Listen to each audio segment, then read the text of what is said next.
Hi, it's Robert Bryce. This is the Power Hungry Podcast. We talk about energy, power, innovation, and politics. And this interview is a continuation of Indian Point Blackout Week. We've done 4 interviews so far with a lot of people, and today I'm pleased to talk with James Shillitto. He is the president of the Utility Workers Union of America, Local 1-2.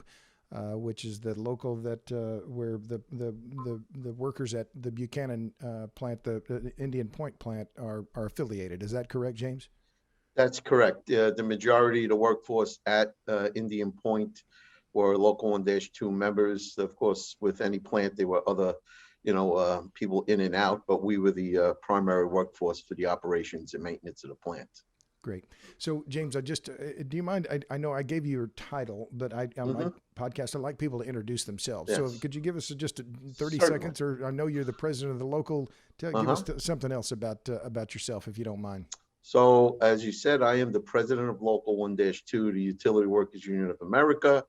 Our membership is about 7,500, scattered across 11 different companies. We in our origins were Con Edison is the utility in New York City and Westchester County. So when deregulation came about, they had to sell off all of their power production because they chose to become a distribution company. So all of the various companies that bought the plants, our members continued to work there, and we continue to negotiate for them. So it's Entergy. At the time, it had been Con Ed and went to Entergy. And then we have other companies like NRG, Eastern Gen, LS Power, New York Power Authority. And then we have a few other like tree trimming companies, water companies, and that. Sure. And what is your specialty, sir? What do you worked in the utility sector? So I worked for Con Edison for 30 years, and I was a troubleshooter lineman. So you climbed poles and handled wires. And storms and all of that, yes. The lights went out, the pole came down, that was my job, yes. That's arguably one of the most dangerous jobs in any sector, right? I mean, this is a very it was challenging at times, but like anything, if you know what you're doing, don't get too cocky and work safe, you'll go home. Good. So let me cut to the chase here, James. And by the way, today is your wedding anniversary, so I'm not going to keep you. Yes. But why did Indian Point close? Well, Indian Point closed because of fear, is my opinion. Fear of unknown, fear of what people see in a movie and whatnot. So Riverkeeper and a few other environmentalist groups have been pushing for decades to have it closed. And eventually they got an ear that listened, and that was Governor Cuomo. And a deal was made to close Indian Point, but yet keep there's 3 other nuclear powered plants in New York State. They're further upstate in Oswego, and I can't recall the other areas, but farther upstate. Sure. And the fear was that it's too close to New York City. But the plant was constructed to withstand a jet airplane crashing into it. It operated for 58 years with no major issues.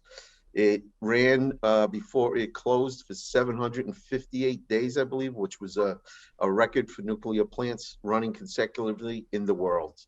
It was a well-trained and dedicated workforce. I mean, and proof of that is we as the local found out about the closure 5 years ago, and we negotiated a package for the members to stay there because, once people know they have an end date, they start looking for somewhere else to land if they're still going to work. That 35-year-old guy with 2 kids and a mortgage, he needs a new job.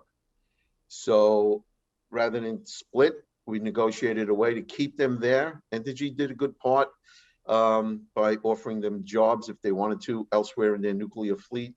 So some people moved to Mississippi, Arkansas, Louisiana. Others chose retirement. And then we have about 120 people who are going to work over the next couple of years helping to decommission the plant. How do you feel about it? I mean, you're an experienced workman. You've been doing this your entire career. What is this like for you and your colleagues in the union to see this plant close when, in my view, it should not have been closed? It could have been kept running for decades. Well, I've it's a lot of different feelings. For the workers, I really feel a sense of sadness and loss for them because, they've built their lives around working there. Many of the people in that plant, as in other power plants, are ex-Navy veterans, and they worked, in the engine rooms of the ships, and that was a natural fit.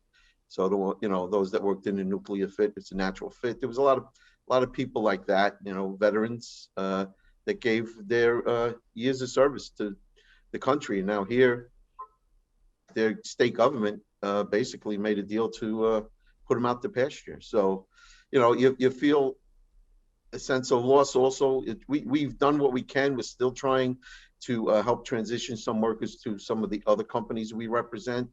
But fossil fuels is, a big talking on it, and that's the next to go.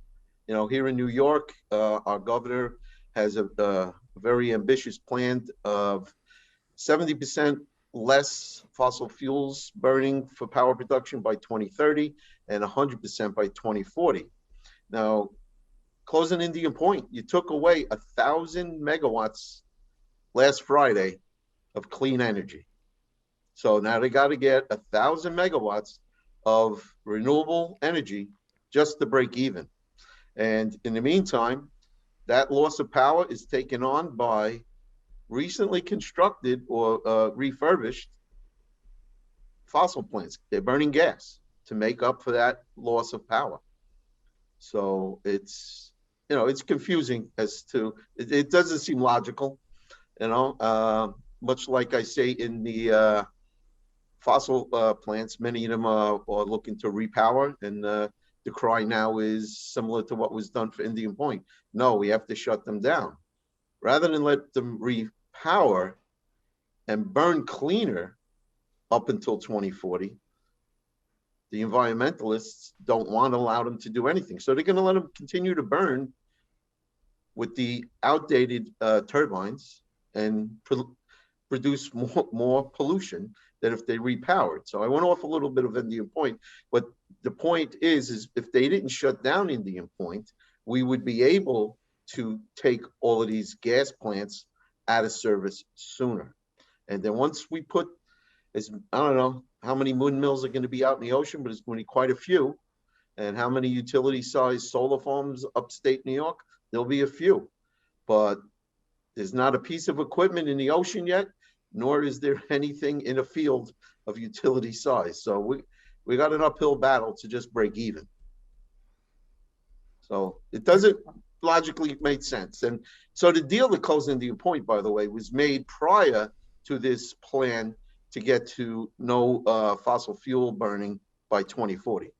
I believe if that plan came out prior to the closure of Indian Points, it would have stayed running.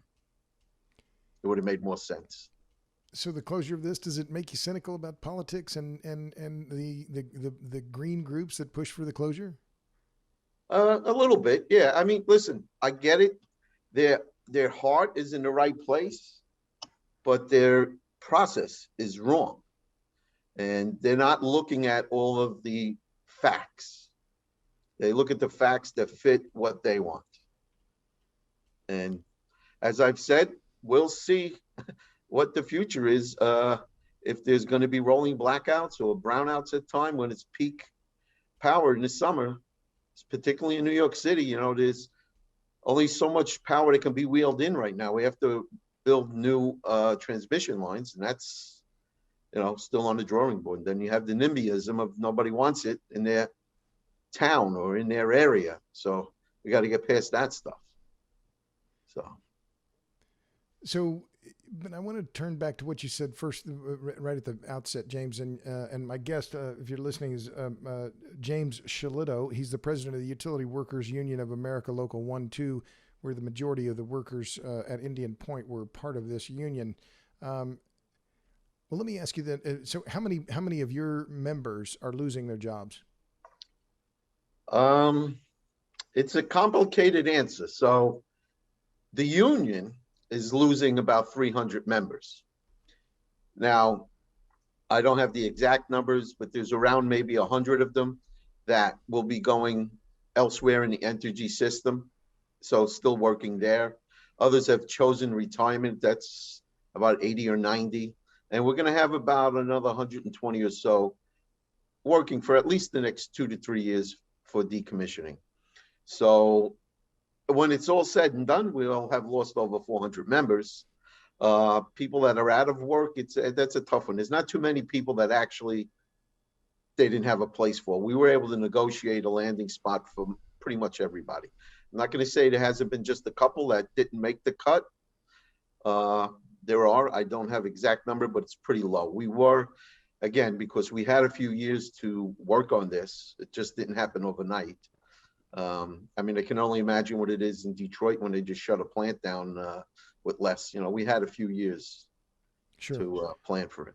But overall, the closure of Indian Point, roughly 1,000 people are going to be either have to move or lost their jobs out altogether. Yeah, and the town is going to take a huge hit from the tax base. They were actually, although we argued with them many a time over contracts, but at the end of the day, they were a good employer. They gave back to their community, and they took care of the fire department and they took care of the schools. And there's just a big sense of loss for the town. Many of my members actually live there. And some of my members that work for the other companies that I represent live in that town. And they're upset. In Buchanan now. Yes. Yeah. Yes. Yes, and that was what Mayor Knickerbocker and I talked about the other day. Correct. And she was in the, if you saw, I made a documentary called Juice, and she was in the film, and just she and someone who's a native to Buchanan. I mean, she's was clearly distressed about this. So let me just go back to that point, and then I don't want to keep you very long, especially on your anniversary. But that fear issue, what was it justified? You said that the plant had run for 58 years with no significant accident, because even after the plant closed, the Natural Resources Defense Council right before saying, "Oh, this plant is unsafe, and this is not going to this is dangerous." And they exploited that. Yes. Was that fair? And were they just exploiting the people's worst, the worst fears? I mean, was that fair play in your view? No, I don't. And it was playing on people's fears. So, anything from a movie that people have seen, or, Chernobyl or Fukushima, all of which situations did not in any way relate to Indian Point. Indian Point was built very, very safely, and then I believe they say there was a fault line that I don't know the numbers, but there's not been an earthquake in that area in probably 500 years. I don't know, I could be overstating it, but it was just that's the type of unfair practice they went and used. Any little thing that would make people say, "Oh, we got to get this out of here." There's the evacuation plan, and and Governor Cuomo played into that hand. Yeah. It's. I mean, I'm not gonna. People have spoke of some deals that were made. I don't know of them, so I won't comment on them. But it is curious that they kept the 3 plants upstate continuing and chose this one, and the reason they made everybody aware that it's too close to the city. There's not a good evacuation plan. It's dangerous. It's failing, and it's all false information. And people that are not in the know about nuclear, I guess that would scare them. But again, 58 years successful, and probably could have won another 58 years.